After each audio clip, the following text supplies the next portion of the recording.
Good afternoon, good-looking people, and you're good-looking because you're always looking, and of course, you're finding the good in everything.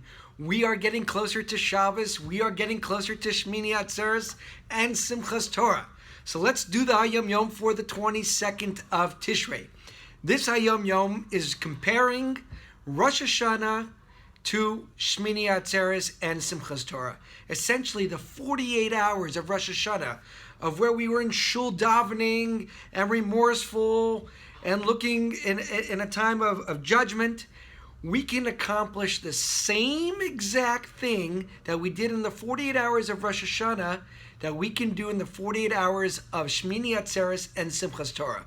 Today's Hayom is talking about all those connections and what we can really get over these next 48 hours. These 48 hours of joy, as it says here, there are buckets and treasures that are coming to us.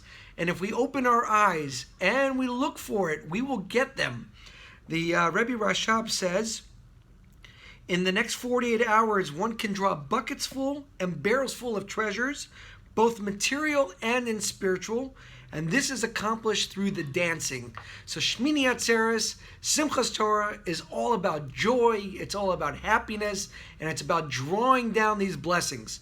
So talking about Rosh Hashanah and then talking about Shemini Atzeret, Rosh Hashanah is the beginning of a 21-day period. So Rosh Hashanah and Shemini Atzeret always come out on the same days of the week. So Rosh Hashanah this year was Shabbos Sunday, and same too with Shemini Atzeret, it's going to be coming out on Shabbos tomorrow and on Sunday.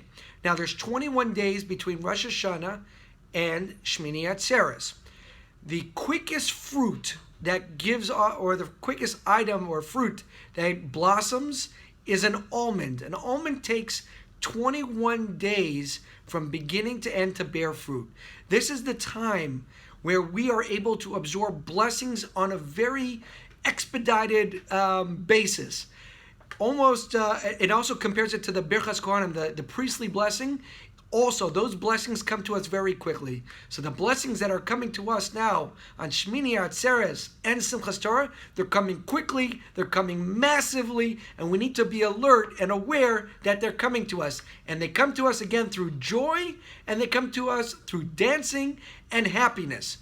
So let's read today's Hayom, and I'm going to give you a little bit of side points on different halachas or minhagim, and finish off with a message. So for the 22nd of Tishrei, we recite Kiddush and eat and drink in the Sukkah both at night and during the day.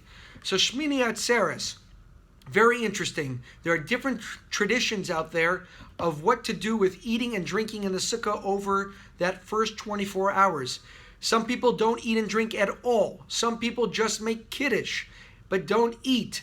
Some people will eat and drink in the Sukkah both at night and in the daytime, and there's so many other opinions. Our opinion, our tradition for Chabad is we eat and drink tonight and tomorrow. However, we do not make a bracha in the Sukkah, but we are there and we are eating and drinking there. Also, Hakafas are held on the eve of Shemini Atzeret. The Chabad custom tonight is we actually have Hakafas and dancing. And the reason is why we have it is because in Israel tonight, they will also be celebrating Hakafas. So we are trying to connect with the Jews in Israel. And just like they celebrate only one day, and they're dancing on Simchas Torah tonight, therefore we have Hakafas in the diaspora here in the United States to be united with the Jewish people in Israel. The Haftorah begins with Vayihi Kechalos and ends with Uli Yisrael Amoy. That will be in tomorrow's Haftorah. And then the last part, when taking leave of the Sukkah for the last time during the festival, we do not recite the Hi Ratzon that appears in some Sidurim.